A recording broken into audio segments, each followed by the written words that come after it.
आज का पहला विश्लेषण आपकी और देश की सुरक्षा के गंभीर मुद्दे से जुड़ा हुआ है, इसलिए मैं चाहूंगा कि आप ध्यान से इस डीएनए टेस्ट को आज देखें और इसमें मौजूद संदेश को समझने की कोशिश करें।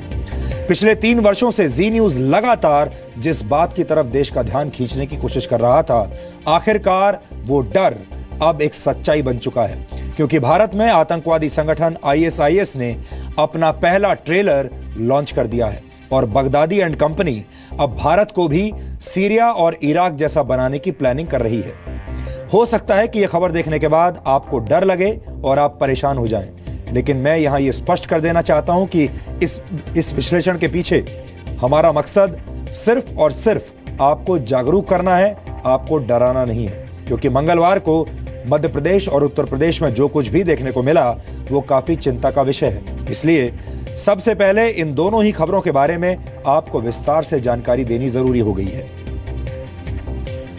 कल मध्य प्रदेश के शाजापुर में भोपाल उज्जैन पैसेंजर ट्रेन में एक धमाका हुआ था। जानकारी के मुताबिक आतंकवादियों ने इस धमाके के लिए ट्रेन में रखे पाइप बॉम्ब का इस्तेमाल किया था। इसके बाद आतंकवादियों ने धमाके की तस्वीरें ली और धमाके की यह तस्वीर सीरिया में मौजूद आईएसआईएस के आकाओं को भेज दी। आपको बता दूं कि यह धमाका देश में आईएसआईएस का पहला हमला है, जिसमें 9 लोग जख्मी हो गए थे। आतंकवादियों के पास से जो विस्फोटक मिले हैं उन पर लिखा था आईएसआईएस हम भारत में हैं। इसके बाद मध्य प्रदेश पुलिस ने कानपुर के रहने वाले दानिश अख्तर, आतिश मुजफ्फर और अलीगढ़ के रहने वाले सैयद मीर हुसैन को गिरफ्तार किया था। मध्य प्रदेश पुलिस से मिली जानकारी के आधार पर उत्तर प्रदेश की पुलिस और एंटी टेररिज्म स्क्वाड ने लखनऊ के ठाकुरगंज इलाके में एक घर की घेराबंदी कर ली, जिसमें मोहम्मद सैफुल्लाह नाम का एक आतंकवादी छिपा हुआ था। पुलिस इस आतंकवादी को जिंदा पकड़ने की कोशिश कर रही थी, लेकिन वो सरेंडर करने के लिए तैयार नहीं था। आखिरकार 11 घंटे के ऑपरेशन के बाद रात करीब 2:30 बजे इस आतंकवादी को मार गिराया गया। हालांकि उत्तर प्रदेश के additional director general of police Daljeet Chaudhary ने यह स्पष्ट किया है कि मारा गया आतंकवादी सेल्फ रेडिकलाइज्ड था। इस आतंकवादी को सीधे आईएसआईएस से कोई निर्देश मिले थे या नहीं, यह अभी तक नहीं कहा जा सकता, लेकिन वो आईएसआईएस की विचारधारा से कहीं ना कहीं प्रभावित जरूर था। जिस कमरे में सैफुल्लाह छिपा हुआ था उसमें से बड़ी संख्या में विस्फोटक मिले हैं। ध्यान देने वाली बात यह है कि इस आतंकवादी के कमरे से आतंकवादी संगठन आईएसआईएस के झंडे के साथ साथ भारतीय रेलवे का नक्शा भी बरामद किया गया है। इसके अलावा यूपी पुलिस ने कानपुर के ही रहने वाले 2 और संदिग्ध लोगों को गिरफ्तार किया है।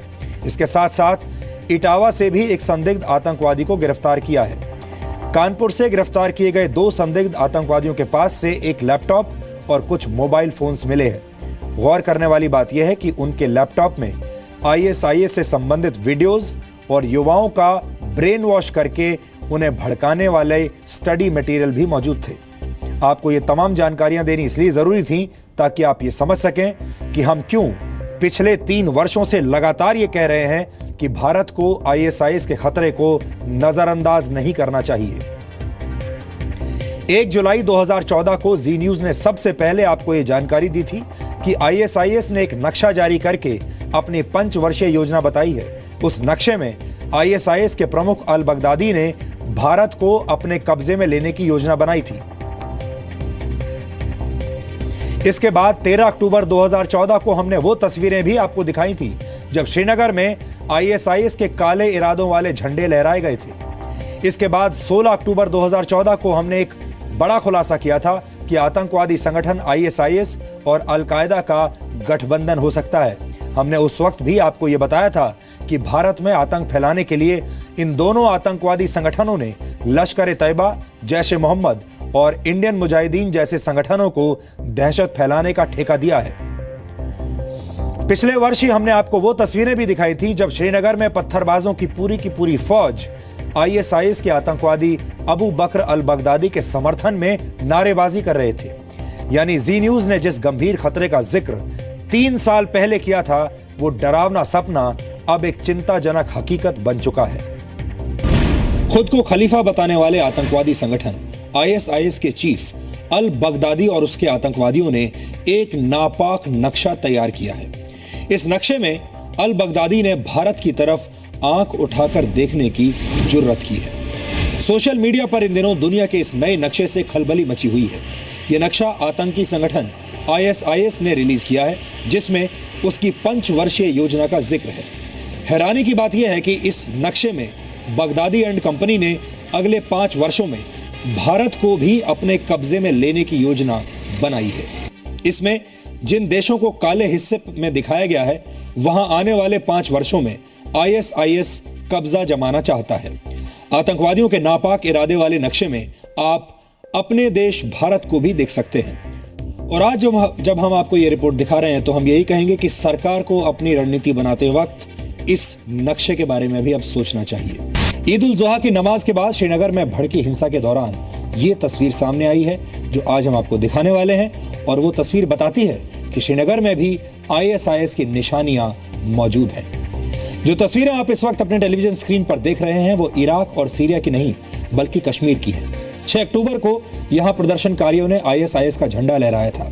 DNA में हमने आपको पहले भी बताया है कि ISIS का चीफ अबू बकर अल बगदादी अपनी 5 वर्षीय योजना के तहत भारत में आतंक का साम्राज्य फैलाना चाहता है। और ये तस्वीरें इस बात की तरफ इशारा कर रही हैं कि ISIS ने कश्मीर में दस्तक दे दी है। ISIS पूरी दुनिया के लिए सरदर्द बन चुका है और अब कश्मीर में खुलेआम ISIS की काली सोच वाले काले झंडों का दिखाई देना अपने आप में चिंता की बात है, और इसे हल्के में लेना एक बहुत बड़ी भूल साबित हो सकती है। जब ये खबर हमारे पास आई, तो हमने ये सोचा कि खबर को दिखाया जाए या ना दिखाया जाए, ये एक बड़ा फैसला था। कई लोगों का यह भी मत हो सकता है कि इसे दिखाना एंटी नेशनल हो जाएगा, लेकिन हमें लगता है कि आंखें बंद करने से यह समस्या हल नहीं होगी। इन तस्वीरों को देखकर आंख बंद करना सही नहीं होगा, इसे एक चेतावनी के तौर पर देखना चाहिए। हमारी अपील है कि इस झंडे को जहां भी देखें, तुरंत सुरक्षा बलों को सूचना दें और ISIS को तुरंत कुचल दें। भारत को सावधान रहने की जरूरत है, क्योंकि पाकिस्तान के अलावा अब भारत को आतंक के 2 सबसे बड़े नाम अल-कायदा और ISIS से खतरा है। खुफिया एजेंसियों की अगर हम माने, तो आतंक फैलाने की होड़ में एक दूसरे से आगे निकलने की कोशिश में जुटे आतंकवादी संगठन ISIS और अल-कायदा का गठबंधन हो सकता है, और वो मिलकर भारत में आत्मघाती हमलों को अंजाम दे सकते हैं।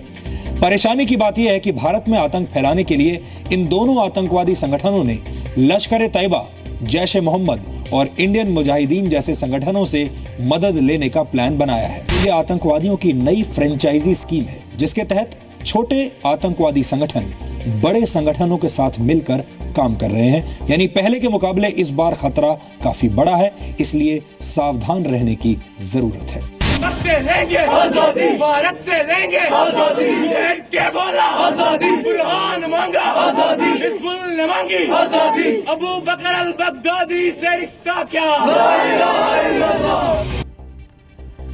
अभी जो वीडियो क्लिप्स आपने देखी वो करीब 3 साल पुरानी थी, लेकिन सिर्फ वर्ष 2014 ही नहीं, हमने समय समय पर पूरे देश को ISIS के खतरे के बारे में आगाह किया है और आपको हमेशा सावधान रहने की सलाह दी है। लेकिन यह खतरा इतनी जल्दी हमारे देश में फैल सकता है, इसकी किसी ने कभी कल्पना भी नहीं की होगी। ISIS की विचारधारा एक तरह का वैचारिक वायरस है, जो अब भारत में भी फैल रहा है। हमें हर स्तर पर इसे रोकना होगा और इस दिशा में जी न्यूज़ अपने हिस्से की कोशिश हमेशा करता रहेगा। DNA में हम ये सवाल लगातार उठाते रहे हैं कि आतंकवाद का कोई धर्म नहीं होता, लेकिन अगर इस्लाम के ठेकेदारों ने कोई सख्त कदम नहीं उठाया, तो बहुत जल्द वो दिन भी आ जाएगा जब दुनिया कहेगी कि आतंकवाद का धर्म होता है। यहाँ पर सवाल ये भी है कि लखनऊ में सैफुल्ला नाम का जो आतंकवादी मारा गया, उसे किस धर्म का माना जाए? क्या सैफुल्ला का कोई धर्म था? जिस वक्त ये पूरा ऑपरेशन चल रहा था, उस वक्त सैफुल्ला को समझाने के लिए मौलवियों की मदद ली गई। उसकी बात उसके परिवार के सदस्यों से भी करवाई गई, लेकिन वो नहीं माना, क्योंकि उसके सिर पर जिहाद का जुनून सवार था। पुलिस के जो लोग जिन्होंने उस घर को चारों तरफ से घेरा हुआ था, उन्होंने बाकायदा फोन लगाकर इस आतंकवादी की बात उसके परिवार वालों से करवाई। फोन मिलाया गया और कहा गया कि अपने परिवार के लोगों से बात करो। मौलवियों से भी बात कराई गई। इन तमाम लोगों ने इस आतंकवादी को समझाया, लेकिन वो मानने के लिए तैयार नहीं था। हालांकि अब उसकी मौत को लेकर भी हमारे देश के डिजाइनर नेताओं का दिल कोमल हो गया है और हमारे देश में सेक्युलरिज्म की दुहाई देकर अपना एजेंडा चलाने वाले लोग एक बार फिर से एक्टिव हो गए हैं। ऐसे सभी लोगों को आज मैं इस आतंकवादी के पिता द्वारा कही गई एक बात सुनाना चाहता हूं। इस बुजुर्ग की बात में यह शिक्षा छिपी हुई है कि आतंकवादी का न तो कोई धर्म होता है और ना ही उसका कोई परिवार होता है, वो किसी का नहीं होता। देखिए, ऐसा जो काम देश हित में नहीं किया उसने, इस वजह से हम उससे बहुत नाराज हैं और ऐसे हम देशद्रोही की लाश नहीं लेंगे। 2.5 महीने पहले जब ये हमको बहुत कहा करते थे कि ऐसा है कि भाई तुम जो है काम किया करो, वो सुनता नहीं था। वो अपने दोस्तों के साथ ज़्यादातर बाहर ही रहते थे, घूमने निकल गए तो लेट आवर्स में आते हैं, 10 बजे आ रहे हैं, 9:30 बजे आ रहे हैं, ये हमको पसंद नहीं है। अब आप अंदाजा लगाइए, एक आतंकवादी का पिता ये कह रहा है कि वो अपने बेटे का शव इसलिए नहीं लेगा क्योंकि उसने देशद्रोह का काम किया है, और जो देश का नहीं हुआ वो उनका क्या होगा, वो अपने परिवार का क्या होगा, अपने पिता का क्या होगा। ये अपने आप में एक बहुत बड़ी बात है और आज हम इस पिता को और इस परिवार को सलाम करते हैं। हालांकि हमारे देश के बहुत सारे नेता सर्जिकल स्ट्राइक की ही तरह अब इस आतंकवादी के ISIS का आतंकवादी होने के भी सबूत मांग रहे हैं। हम इस सोच का भी विश्लेषण करेंगे। और आप समझते हैं चुनावों का मौसम है, चुनावों का माहौल है, तमाम नेताओं को, पार्टियों को वोट चाहिए और ये तमाम नेता बहुत कैलकुलेशन के साथ अपने बयान देते हैं। लेकिन सबसे पहले आपको इस पूरे घटनाक्रम के बारे में आज विस्तार से पता होना चाहिए ताकि आपके सामने पूरी तस्वीर साफ हो जाए।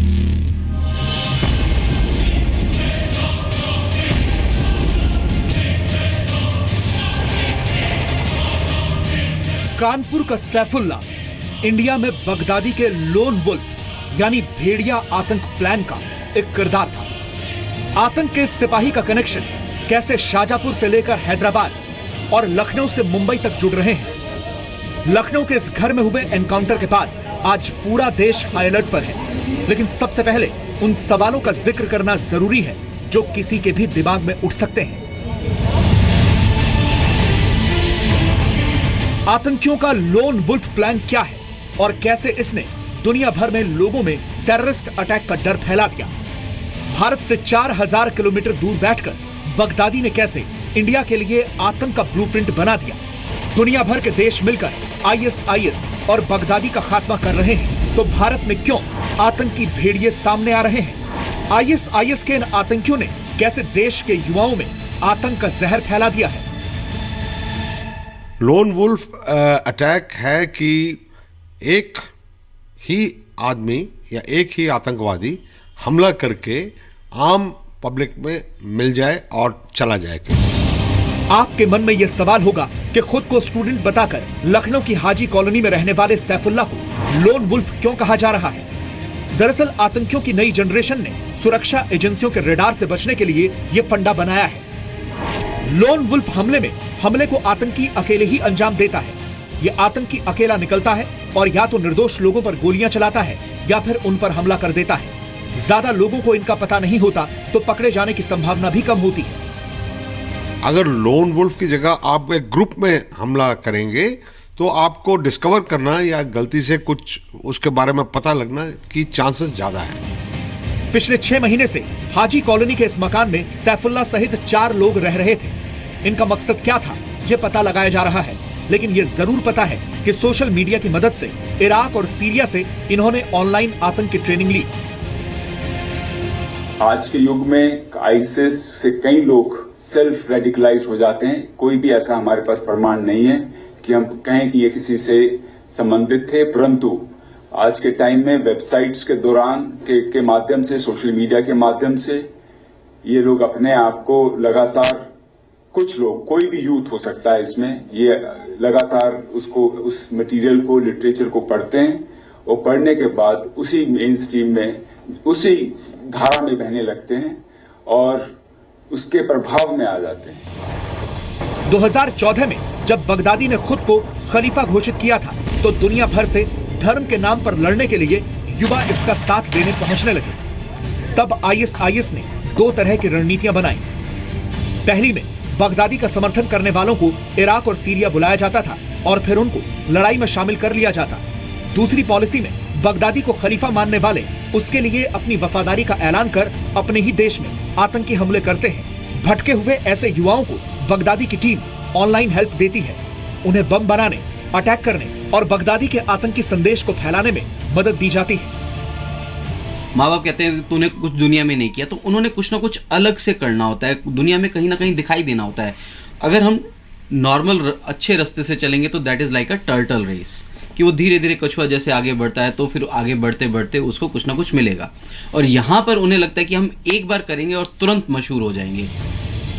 सैफुल्लाह के पास आईएसआईएस का झंडा मिला, इसके साथ ही पिस्टल, गोलियां, नई करेंसी, बम बनाने के सामान के साथ ही भारत की रेल लाइन का मैप भी मिला है। शाहजहांपुर में अटैक के बाद क्या इनके निशाने पर भारतीय रेल की कोई और लोकेशन थी? गृह मंत्रालय के सूत्रों के मुताबिक यूपी चुनाव में किसी वीआईपी नेता को भी ये निशाना बनाना चाहते थे। सैफुल्लाह कैसे बगदादी से या उसकी टीम से ऑनलाइन कनेक्टेड था, इसका पता जांच एजेंसियां लगाएंगी। फिलहाल आश्चर्य की बात यह है कि जिस सैफुल्लाह को मध्य प्रदेश की पुलिस आईएसआईएस का आतंकवादी मान रही है, उसे उत्तर प्रदेश पुलिस किसी संगठन से जुड़ा नहीं मानती। मैं कहा ये सेल्फ रेडिकलाइज्ड थे, कहीं से इनको बाहर से एड नहीं आई थी, कोई ऐसा फाइनेंस इनके पास नहीं था। जैसा कि उन्होंने बताया कि उन्होंने खुद ही फाइनेंस उन्होंने अपनी प्रॉपर्टीज के माध्यम से उसको जनरेट किया था और इसी का इस्तेमाल कर रहे थे। इसलिए और अभी तक जो उन्होंने कुछ प्रयास किए भी थे वो सफल नहीं हो पाए। इनका आईएसआईएस खुरासान मॉड्यूल के नाम से ये खुद ही अपने आप को पहचान वो बनाना चाह रहे थे, खुद अपनी पहचान बनाना चाह रहे थे। वो मैंने शुरू में जो शब्द कहा कि वो सेल्फ प्रोक्लेम्ड ये एक मॉड्यूल है। बम विस्फोट स्थल से जो सामग्री बरामद हुई उसके आधार पर यह स्पष्ट होता है कि आतंकी आईएसआईएस से जुड़े हुए थे।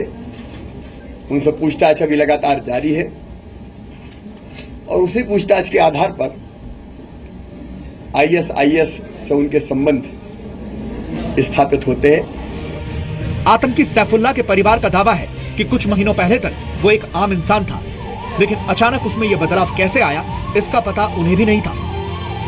अपना क्योंकि पढ़ाई लिखाई में ज़्यादा थोड़ा ध्यान देते थे और नमाज अपना पढ़ते थे। 2.5 महीने पहले जब ये हमको बहुत कहा करते थे कि ऐसा है कि भाई तुम जो है काम किया करो, वो सुनता नहीं था।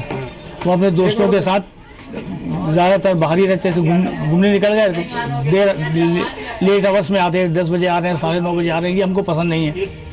इस मामले में सबसे बड़ा बयान आईएसआईएस के आतंकी सैफुल्लाह के पिता सरताज ने दिया। उन्होंने कहा कि देश की सुरक्षा एजेंसियों पर उन्हें पूरा भरोसा है। उनके बेटे ने देश से गद्दारी की है, इसलिए वो उसका शव नहीं लेंगे। कि ऐसा जो काम देश हित में नहीं किया उसने, इस वजह से हम उससे बहुत नाराज हैं और ऐसे हम देशद्रोही की लाश नहीं लेंगे। आतंकी सैफुल्लाह के पिता ने दिखाया कि उनके लिए देश हित सबसे पहले है। इनके जैसे पिता देश के लिए एक नजीर हैं और शायद यही वजह है कि भारत में बगदादी का धर्म वाला आतंकी कार्ड नहीं चल रहा है। विवेक तिवारी और अमिता पारुल के साथ विशाल पांडे, जी मीडिया, लखनऊ। डीएनए में 3 दिसंबर 2015 को विश्लेषण के दौरान मैंने आतंकवादी संगठन आईएसआईएस के मैनिफेस्टो का विश्लेषण किया था और उसका शीर्षक था black flags from the Islamic state. 130 पन्नों के इस घोषणा पत्र में आईएसआईएस ने जिन शब्दों का इस्तेमाल किया था, आज उन पर गौर करना बहुत जरूरी है। मैं फिर से आपको एक बार आज दिखाना चाहता हूं। ये देखिए मेरे हाथ में उनका घोषणा पत्र है जिसको black flags from the Islamic state कहा गया है। असल में ये एक ई बुक है। आप सोचिए कि आईएसआईएस जैसे संगठन भी कितने आगे बढ़ गए हैं जब वो ई बुक रिलीज करते हैं। 130 पन्नों का ये घोषणा पत्र था, लेकिन इसके कुछ अंश मैं आपको आज पढ़कर सुनाना चाहता हूं। आईएसआईएस के घोषणा पत्र के पेज नंबर 91 पर यह लिखा था, the Islamic State would now expand beyond Iraq and Syria. ऐसा लिखा है, it would now expand into countries from east to west, the Philippines, India, Pakistan, Bangladesh, Afghanistan, Chechnya, Iran, Iraq, Syria, Lebanon, Jordan, Saudi Arabia, Yemen, Palestine, Egypt और बहुत सारे और देशों के नाम इसमें लिखे हुए हैं। और यहाँ लिखा है every country I have mentioned here has had some members और supporters release videos on the internet showing their support for the Islamic State. इन शब्दों को एक लाइन में समझने की कोशिश करें तो इराक और सीरिया के बाद ISIS का अगला बड़ा निशाना भारत था, क्योंकि इन देशों की लिस्ट में भारत का नाम भी शामिल था, जिससे यह पता चलता है कि ISIS अब भारत में घुसना चाहता है। इस घोषणा पत्र के पेज नंबर 96 पर क्या लिखा है, अब जरा इसको आप ध्यान से सुनिए। We are living in a time when a global clash of civilizations is inevitable. Muslims in non-Muslim countries are considered enemies by the majority non-Muslim populations since the arrival of the Islamic State. इसके आगे भी कुछ ऐसे शब्द लिखे हैं जिनसे आपको ISIS की नीयत समझ में आ जाएगी। इस घोषणा पत्र में ISIS ने पहली बार सीधे तौर पर भारत के प्रधानमंत्री नरेंद्र मोदी का नाम लिया था और उन्होंने क्या लिखा था मैं आपको बताता हूं। उसमें लिखा है such right wing movements are also growing in other countries outside of Europe like India where the president bracket में लिखा है Narendra Modi is a right wing Hindu nationalist who worships weapons and is preparing his people for a future war against Muslims. उन्होंने प्रधानमंत्री मोदी का नाम इसमें लिखा है और भारत की एकता और अखंडता पर गंभीर चोट करने की कोशिश की थी उस वक्त। वैसे ISIS की जानकारी और उनकी जनरल नॉलेज कितनी कमजोर है, इस बात का अंदाजा आप ऐसे लगा सकते हैं कि उसने अपने घोषणा पत्र में प्रधानमंत्री नरेंद्र मोदी को भारत का राष्ट्रपति बताया था। शायद उन्हें यह नहीं पता कि नरेंद्र मोदी भारत के राष्ट्रपति नहीं बल्कि प्रधानमंत्री हैं, लेकिन यहां पर उन्होंने जो लिखा है वो यही है, उन्होंने लिखा है president Narendra Modi. Page number 96 पर भारत के धर्मनिरपेक्ष चरित्र पर उंगली भी उठाई गई थी और ISIS ने सीधे सीधे हिंदुओं के खिलाफ मुसलमानों को भड़काने वाली बातें कही थी जो हम आपको नहीं दिखा रहे हैं। वैसे घोषणा पत्र में लिखे इन शब्दों पर गौर करें तो यह साफ हो जाता है कि ISIS भारत में फूट डालो और राज करो की नीति पर काम करते हुए हमारे देश की लोकतांत्रिक ताकत को कमजोर करने की फिराक में है। भारत के आंतरिक माहौल का विश्लेषण करके ISIS भविष्य के लिए अपना एजेंडा पहले ही सेट कर चुका था, लेकिन यह बड़े दुख की बात है कि अभी भी हमारे देश के नेता, हमारे देश में आज भी ऐसे नेता मौजूद हैं जो तुष्टीकरण की राजनीति अब भी कर रहे हैं, इस मुद्दे पर भी कर रहे हैं। कुछ नेताओं ने आतंकवादियों का संबंध ISIS से जुड़ने पर भी राजनीति शुरू कर दी है और इसके लिए सबूत मांगने भी शुरू कर दिए हैं। अब सवाल यह है कि जिस सर्जिकल स्ट्राइक के सबूत मांगकर हमारे देश के इन डिजाइनर नेताओं ने पाकिस्तान को मौका दे दिया था, क्या अब वो ऐसा ही मौका ISIS को नहीं दे रहे हैं और सिर्फ इसलिए कि वो कुछ खास वर्ग को अपनी तरफ आकर्षित कर सकें और उनके वोट पाकर चुनाव जीत सकें। इन लोगों के लिए चुनाव जीतना देश से भी बड़ा है। इलेक्शन के ईव में ये जो प्रस्ताव आया है ये पॉलिटिकली मोटिवेटेड है, एक कम्युनल डिवाइड के लिए उन्होंने किया है। Otherwise let them produce the evidence. We don't think that it may be right, it may be wrong, but this kind of casual statement on a matter like this should not be issued by the chief minister or by the prime minister. इसीलिए हम सोच रहे हैं ये politically motivated statement है। देखिए, कांग्रेस पिछले 60 वर्षों तक यही कहती रही और इसीलिए इस देश की आतंकवाद की जड़ें यहाँ जमी है। जब वहाँ ATS, उत्तर प्रदेश की ATS, बाकी लोगों ने असला पकड़ा है, ISI का झंडा पकड़ा, वो दिखा रहे हो आप लोग। दुर्भाग्य है कि इस देश की फोर्सेस का मोरल डाउन करना। इससे साफ जाहिर है कि उत्तर प्रदेश आज की तारीख में, उत्तर प्रदेश की धरती आतंकवादियों के लिए फलने फूलने का सबसे बड़ा जगह हो गया है, नर्सरी बन गया है। इतने बेखबर, इतने भय रहित वो शासन के संरक्षण के बगैर हो नहीं सकता। आखिर दूसरे राज्य में क्यों नहीं ये फल फूल रहे हैं, ये एक प्रश्न चिन्ह है। The country has to be alert and all of us should be together, should be united to face the onslaught of the ISIS. हमने पहले भी आपको कहा था और आज भी आपको कह रहे हैं, इस खबर को हल्के में मत लीजिए। ये खबर आपके, आपके परिवार के, आपके समाज के और आपके देश की सुरक्षा से जुड़ी हुई खबर है। आज अंतर्राष्ट्रीय महिला दिवस है और इस मौके पर महिलाओं के प्रति सम्मान व्यक्त करने के लिए हमने खास तौर पर डीएनए के लोगों में आज कुछ बदलाव किए हैं। ये बदलाव आपको मेरे पीछे शायद दिख रहे होंगे, जो पीछे मेरे डीएनए का लोगो आ रहा है। ये लोगों में बदलाव भारत सहित पूरी दुनिया की महिलाओं को आज समर्पित है जी न्यूज़ की तरफ से।